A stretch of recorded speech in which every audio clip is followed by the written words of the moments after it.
All right, well, welcome everybody. Thank you for joining us for part 2 of a 2-part webinar series on executive compensation plans. I'm Lachlan McLean, Wealth Advisor here at Equius Partners, joined by my colleague and fellow Wealth Advisor, Alex Gangle. Good to be back with you. Good to be back, Lachlan. I'm excited to be here today. Awesome.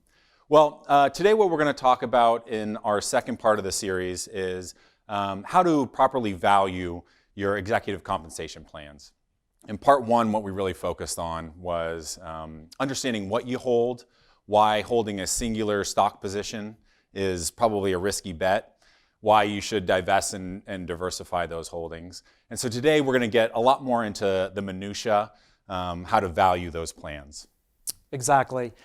And just to start off with maybe a recap from our previous webinar, and if you haven't seen that, we suggest that you go back and watch that, because this is a part 2 in the series. So first of all, as your wealth accumulates in your equity compensation plans, you start to build up a lot of concentration risk. So our recommendation is not to put all your eggs in one basket. 2, in the eyes of the stock market, your company's stock is not special. Everything that's known and knowable about your company is already baked into the stock price. And then 3, the best way to reduce risk, both the unwanted volatility and the risk of a permanent loss of capital, is to divest away from your company's stock, and if you can afford to do it, to diversify into a portfolio, a diversified portfolio of stocks and bonds, depending on your risk tolerance. Yeah, and so again, today what we're going to do is dive into the intricacies of the plan, getting to the nitty-gritty, what you need to know, ramifications, consequences, and things like that. So why don't we just start by telling us what we need to know? Sure. Let's start off with, because we're going to be covering stock options, employee stock purchase plans, and restricted stock. Let's start off today with stock options. And I think probably the best place to start is just, what is a stock option, right? So a stock option is an agreement providing terms under which you can purchase a specified number of shares at a specified price. If your company's stock rate goes up in value, your options will appreciate in value, and your risk is limited because you're not required to buy the stock. And so if the price of the stock falls, all that you have at risk is the value of the option. So you've got your downside risk is mitigated, and you've got lots of upside potential. Yeah, and that sounds to me like a bit of a free lunch there. It's totally a free lunch. Companies grant stock options to employees to incent them, to retain them, to hire them. And as an employee, it's an important part of your compensation package, and something to really consider when you're looking for a new job or staying with an existing job. Yeah. And as we get into this, it'll be abundantly clear that these things are rather complicated, and there's a lot of differences between the different types of plans. So I think you and I, when we were talking to our clients and advising them on their equity compensation plans, we like to use examples, right? It makes it easy to explain how these things work. So why don't we do that here? Let's describe these by way of an example. Sure. Let's do an example. Let's say I'm the company. We'll call me Acme Corporation, and you're the employee. And so what I'll do, and I just hired you, we'll say. Yep. And so I granted you 400 stock options at a strike price of $10, while the market price for those shares for Acme Inc. is trading at $10 a share. So here you go. Here's 400 stock options. I provide you an option agreement that's going to have information in it, such as when these options expire, when they vest, what your strike price is, and also whether they're incentive stock options or non-qualified stock options. Okay. So to recap real quick, you, Acme Incorporated, have hired me, an Acme employee, and you're issuing me 400 shares of stock options, right, at $10 per share. And what you're saying essentially there is that $10 per share is effectively what the stock is trading on the market, $10 a share. Correct. Is that normal? It is quite normal that at the time of grant, that your strike price, and that's the price that you can purchase your shares at in the option agreement, it's the purchase price, will be equal to the market price in almost all cases. Gotcha. So yes, that's typical. Okay. And it's an important point to make that these are in fact stock options, right? We have the ability but not the obligation to exercise them. So if I hold 400 shares of stock option stock, right, at $10 per share, do I exercise them then? How does that process work? That's a really good point. So here you have your 400 options of Acme stock. And the first thing you'll want to do is look at your agreement, your stock option agreement, and it's going to have what's called a vesting schedule. And investing schedule will tell you how many of your options vest over what period of time. And so typically what we've seen is options, 1/4 of the options vesting at the 1-year anniversary from grant date, the next quarter in the second anniversary, the further quarter at the third anniversary, and the remainder at the fourth anniversary. And so vesting, what vesting means is that when your options vest, then you're able to actually exercise your option to buy the company stock. Before it vests, you're just holding your options. You can't really do anything with them. And you can't hold them forever, right? That's another important distinction, is that these are options, but it's an option that expires, right? That's true. You can't hold them forever. So typically, your option agreement will state when your options expire, which means you can no longer exercise them. And that expiration period is it can be 5 years, it can be 10 years. And the other way that you can lose your options is if you're terminated or you leave your company, then typically your options will expire worthless. Yeah, and we've worked with people who didn't realize that as they're thinking about changing jobs. That's a very, very important consideration. If there's going to be a change in your employment, your stock options very likely will be affected. Correct. Yeah. Okay, so let's just say in this scenario again, 400 shares at, when it was issued, $10 per share. Now let's fast forward a year. So a portion of those, let's say 1/4 of them have vested. And now the stock on a publicly traded stock market is trading at $11 a share. So it's increased by $1 per share. What would you advise in that scenario? Well, in this scenario, so you have a profit, right? Because you have 100 options, they vested. The stock's trading at $11. Your strike price is $10. So if you were to exercise your shares, you would pay the company $100 for your shares. $1,000 for your shares. Right. Yeah. In total. Because you have 100 options at $10 each. And the value of your shares that you're purchasing are actually $1,100. So there's a $100 profit there. So you very well could exercise your options. We'll talk a little bit later about whether it's a good idea to do them at what time makes sense to exercise them. Right. But you certainly could, and there would be a profit. It's called the bargain element that's built into the price. Which we're going to get into a lot more and kind of display that, but I think that's a good high-level description. Now, let's take the reverse scenario there. What if a year later, again, 1/4 of our options have vested, but instead of the stock trading at $11 per share, it's instead from $10 down to $9 a share. Does that change the scenario in any way? Absolutely. So in this case, your option is what we call out of the money. That means you've got the ability to buy, if you exercise your options, you can buy the stock at $10 a share, but the shares are only trading for $9. So if you really wanted to own your company's stock, the best way to do that would be to open up a brokerage account and just buy them on the open market for $9 a share. You pay $900 for your 100 shares versus $1,000 if you exercised your stock options. So don't exercise your stock options when they're out of the money.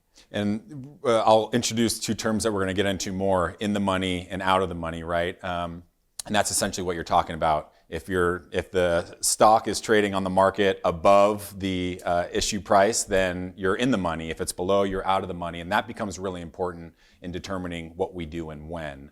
Absolutely. So let's just say we do decide, for whatever reason, we want to exercise our stock at $10 per share. How do we go about doing that? Okay, so when you exercise your options, you're actually buying the stock. So you have to let your company know that you want to exercise your options. Often they make available through a broker the ability to do it electronically. But you're actually buying the stock. And to do that, you need to come up with the exercise price. So at 100 shares at $10 a piece, you need to come up with $1,000 to buy the shares at $10. Which if the stock's trading $11, there's a profit there. Yep. Now, some companies make available either through loaning the money directly or through a broker. They'll give you the ability to borrow the exercise price, and then they'll buy the shares for you and immediately sell enough of the shares to cover the loan. So in this example, if you exercised your 100 options at $10 a piece, you have to borrow $1,000 to buy the shares. Then the company would immediately sell, in this case, 91 shares at $11 to cover the loan, and you'd be left with holding 11 shares. So did I say 89 shares? And you'd be left holding 11 shares, which are worth about $100. Okay, got it. Let's move a little bit. I think we understand the right timing for exercising and the consequences of in the money, out of the money, and what we'd have to cover ourselves. But what then becomes important after that point is the fact that there are really kind of two main types of stock options, right? ISOs, incentive stock options, and non-quals, right? Non-qualified. So let's describe the difference there, because then when we start getting into tax consequences and considerations, there's a big distinction there. There is, and that really is the main distinction. So there are two different types of stock options. There's incentive stock options, ISOs, and there's non-qualified stock options, non-quals. And the non-quals are sort of your basic vanilla option, and your ISO, your incentive stock option, has some extra perks potentially. And so let's talk about the tax treatment of these options. So in both cases, when you receive a grant, when I granted you those 400 options, there's no tax implications for you at grant. Okay? Also, when your first 100 options vested at the 1-year anniversary, doesn't matter whether you're holding non-qualified stock options or ISO stock options. In either case, there's no tax consequence when your options vest. However, where you do start to see the tax consequences is at exercise. So when you go to exercise your options and actually purchase the stock at the strike price, that's where you're going to start to see some tax implications. Now let's talk about first non-qualified stock options. So when you exercise your stock options, that bargain element that we talked about, that $1 of profit times 100 shares, so $100, is going to be taxable to you as compensation income. So what's compensation income? The taxes you're going to pay on compensation income are going to be your federal tax, federal income tax, state income tax, and employment taxes. Your employment taxes are going to be about 6.45%, 7.65%, and so that's an additional tax that you pay. Now, when you're dealing with an incentive stock option and you go to exercise it, you actually don't have to pay any tax at the time. So that's how they... Huge benefit there. Huge benefit. They really differ. With the incentive stock option, however, that bargain element, that $100, is actually a preference item for AMT tax, alternative minimum tax treatment. Okay, so there's two different tax systems. There's the regular tax system and there's the alternative minimum tax system. And when you exercise incentive stock options, it's income for AMT purposes. And so you may actually have a tax bill. You won't have to pay taxes immediately, but you may have generated a tax bill. And where you will be hit with those taxes is if you hold the stock that you acquired through exercise beyond the end of the year. That's where that AMT tax could hit you. So that's the main difference. And then we can talk about when you go about to sell your stock, there's also different tax implications. For non-qualified stock options, you basically you exercised your options, you had to pay tax on the bargain element, and you own the stock at the price that you bought it at, and all the gain is going to be taxable from that point on. Is going to be taxable to you as either long-term or short-term capital gains, depending on whether you hold it for more or less than a year. With incentive stock options, we talked about how you don't pay any tax when you exercise your options. Now, other than the AMT.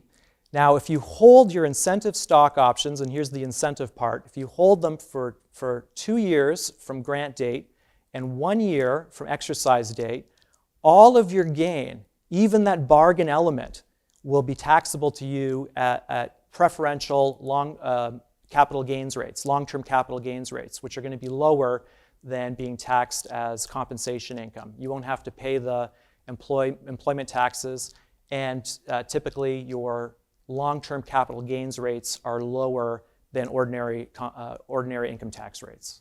Gotcha. Okay, so we've described the two main types of options, how they're taxed, how they function essentially. Now let's talk about how someone who holds these type of options can really maximize the value of what they hold, right? When should they exercise? Should they hold on to it? What sort of holdings periods? Those sort of things. When we're talking to clients and figuring these different milestones and these different ramifications of the actions we take, we have to consider what their financial plan is and how this fits in. So how do we advise clients on maximizing and fitting this into their plan? Yeah, maximization for stock options really comes down to understanding how the stock option works. We talked about the mechanics somewhat. Yep. But what I'm going to do is I want to show you a slide. And what this slide is showing us is the payoff curve for a stock option. This is showing the intrinsic value of a stock option. This is the value that as an employee you extract when you exercise an option. So we talked about options being out of the money. Mm-hmm. So based on this curve, you can see that when your option's out of the money, it has no value. When it's at the money, so when the stock price is equal to the exercise price, your option's going to be at the money. It also has no value, but it's really close. And then when it's in the money, your stock option's going to appreciate dollar for dollar with the increase in value above the strike price. So that's the intrinsic value. Now, what is important as an option holder to recognize is that intrinsic value doesn't tell the whole story of what your option is worth. There's also the extrinsic or time value of your option. And so we're going to overlay now a second curve on top of the intrinsic value. And what this curve shows you is that even your options that are out of the money have value. They have time value. As an employee, there's no way for you to really extract the time value. Mm-hmm. You'll only ever get paid out the intrinsic value. But you need to know that it's there and it exists. And what you can see is that early on, as the stock option begins to appreciate just above the strike price, time value, most of the value of your option is still going to be time value, mm-hmm. and a very little bit of it's going to be intrinsic value. This is why we say if your stock option is not very deep in the money, unless it's close to expiration, but if you got years until expiration, it's not very deep in the money, don't exercise that option because you'll be destroying a lot of time value by doing so. So how do we put a finger on that? How do we determine then? Obviously, we don't want to exercise, when it's out of the money.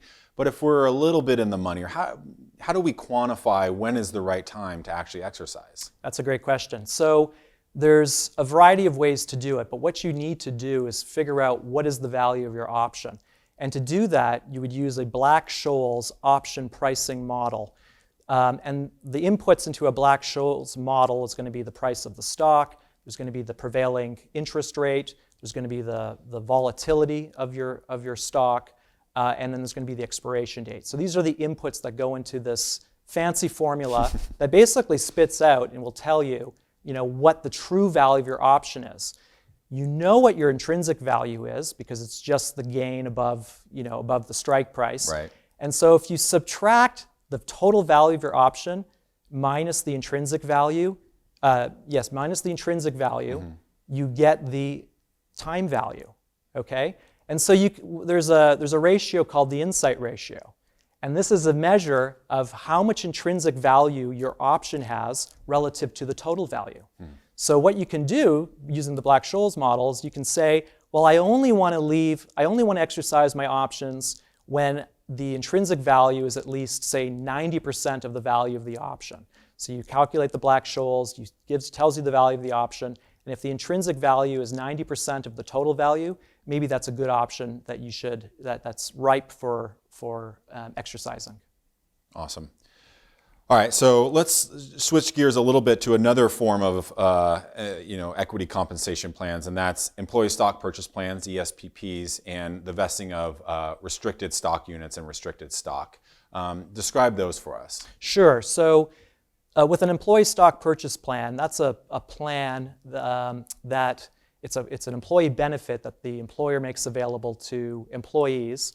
And the idea is that you enroll into the plan, and your employer will deduct from your paycheck X amount of dollars per paycheck, and will use that money to purchase the company's stock at a discount, right? And that discount can be 15% or more. In most cases, it's 15%, but it can be 15% or more of the value of the stock. Which is effectively kind of free money, right? It's free money. Yeah. So what we would say is that if you have an employee stock purchase plan at where you work, definitely enroll in it, max it out. The maximum that you can put into it is going to be the lower of 15% of your income, or $25,000 per year. So it's not a ton of money necessarily for some people. But it's free money, and it definitely can increase your bottom line. Yeah, it's something we recommend to our clients all the time. Take advantage of it. Take advantage of it, because it's free money. It's an opportunity. Why not take advantage Absolutely. of it? Yeah. Okay, let's talk about restricted stock units and restricted stock. So restricted stock units. So they're close cousins. We'll start with restricted stock. So restricted stock is another type of equity compensation. And rather than giving you the option to buy shares at some later date, in this case, the company is simply granting you stock outright. Here is stock. Now it's restricted, which means that you can't sell it immediately. And like stock options, they typically vest over a 4-year period, a quarter in the first year, quarter the second, quarter the third, the rest on the fourth year. And what happens is, at the time of vest, the restriction is removed. So if we go back to that Acme stock example, where I granted you 400 stock options, let's say I granted you 400 Acme shares, restricted stock. After 1 year, you would have 100 shares that you could actually sell. Now, when you go to sell that stock, as soon as it vests, it's compensation income. Whether you sell it or not, it's going to be compensation income to you. In this case, if I granted you 100 shares at $10 a share, at the date of vest, let's say that Acme stock is worth $15, you're going to have $1,500 of compensation income.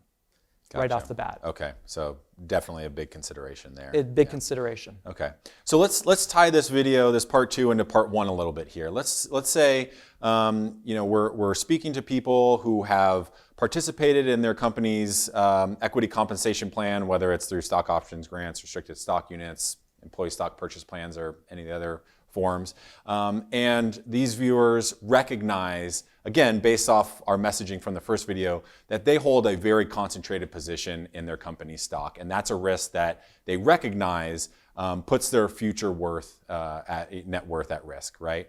Let's tie these videos together and describe what they should be thinking about when it comes time to divesting and diversifying their portfolio away from a singular stock position. Right, so we're in the situation where you've just accumulated a ton of this stuff, and you've watched our first video, and you're like, oh, you know what? I probably should divest and diversify. What should I do?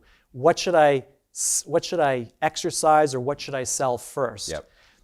So what we would say there is go for the low-hanging fruit first. And so what's the low-hanging fruit in your portfolio? Number one, it's going to be those stock options that are near expiration. Remember, if you don't exercise those stock options, they will expire worthless. So go ahead and exercise those stock options. 2, you may have incentive stock options and employee stock purchase plan stock that have met the special holding period requirements. 2 years from date of grant, 1 year from date of vest. And if they've met those holding period requirements, those are ripe stock to be sold at preferential tax and get preferential tax treatment. Third, we just look at any stock that you own outright where the gains are all long-term, so that stock that you've purchased through any one of these mechanisms, or you've attained through any one of these mechanisms. and where the gains are long-term in nature. Those are good to be sold.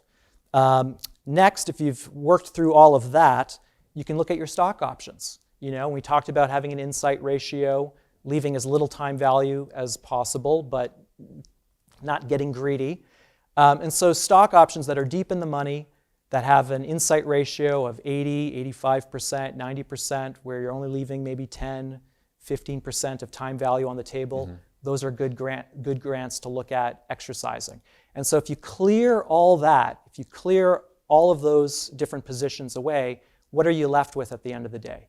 You've still got your unvested stock options, your unvested restricted stock or stock units, and you're going to be holding probably some stock that maybe if you just hold it a little longer, it'll meet the holding period requirements, or maybe the gain will flip from being short-term to long-term at preferential tax treatments. So that's what you'd still be owning. That's what you're left with. Okay, so in those situations where you are still participating in your company's stock and you do have that concentrated position that you really can't or shouldn't divest away from right now, what do we advise in those scenarios? Right, so once you've worked through this overhang of stock that you're exposed to, now you kind of go into a maintenance mode, right? You're being conscious. You know that you're always going to have skin in the game through your unvested stock and unvested options, but you go into a maintenance mode. And our recommendation would be, number one, don't count your chickens before they hatch. Right. Okay. So whatever is still restricted, and stock options that haven't vested yet, they may have value on paper, but just remember, until you actually have control of those assets, anything can happen to the stock and the price could go down. So just don't count your chickens before they hatch. Again, we're big on divesting and diversifying. So our advice would be with your restricted stock units and your restricted stock. As these positions vest, immediately sell them. There's really very little benefit for holding on to that stock any longer, because as soon as they vest, you're going to pay all the compensation income.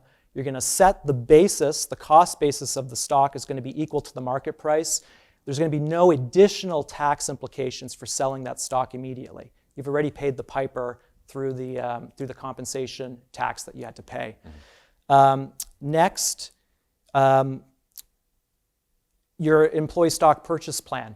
As you accumulate, as the company goes and buys every 6 months, typically they buy the stock in your plan, immediately sell those as well. So you keep a tight focus. That's a 15% return. If you get a 15% discount when your company buys the stock for you, if you immediately sell it on the day or the day after they purchase the stock, that's a 15% return in a space of 6 months. Yes, it's going to be taxable to you as compensation income, but it's free money. Take advantage. Take advantage of that free money. And then 4, monitor your stock options. And as they get very deep in the money, they start to look a lot like owning stock directly. And so when those insight ratios start to go up, 85, 90%, exercise those options, sell the stock immediately, and bank your gains. All right, great advice. So as we're thinking about wrapping things up, I think it's important at this point to say that, look, we understand that we don't know the exact scenario that you may be finding yourself in, how your plan is structured. We're speaking in general here at a very high level in general terms, but a lot of this advice is applicable kind of no matter how you find yourself in your plan. But this stuff is actually, if we haven't made it abundantly clear, it's very nuanced, it's very complicated. So make sure you understand your plan or work with someone who can dive in, dig into it, and help you understand it. So as we think about wrapping up, why don't we just summarize 3 key takeaways that I think our viewers would appreciate hearing? Yeah, and we went through a lot of detail, so I'm going to keep it simple. First of all, max out your contributions to your employee stock purchase plan. If you don't know whether your employer has one, ask your HR department, find out, and max it out, and sell that stock as soon as you obtain it to get your free 15%. Do exercise your options before they expire. That would be number 2. And then 3, don't compound your concentration risk by accumulating lots and lots of stock. Do maintain and exercise options that are deep in the money. sell restricted stock as soon as it vests, and sell that employee stock purchase plan stock as soon as it's purchased. So divest, diversify, keep diversified, and minimize your concentration risk. Wonderful. Great. Well, thank you, Alex, for all that wonderful information. There's a lot there, but I hope that this all gave all you viewers hopefully a sense of comfort and a sense of insight onto how these plans actually work and the different types of plans and options you may have already. So if any of that information stimulated any sort of desire to learn more or understand your situation specifically, again, we would highly recommend aligning yourself with a professional advisor, a fiduciary. We are, of course, always open to help you understand your plan. So just take advantage of that opportunity because you really want to know what you hold. Absolutely. Wonderful. Thank you. Yes, thank you all for joining us, and we'll stay tuned for next video.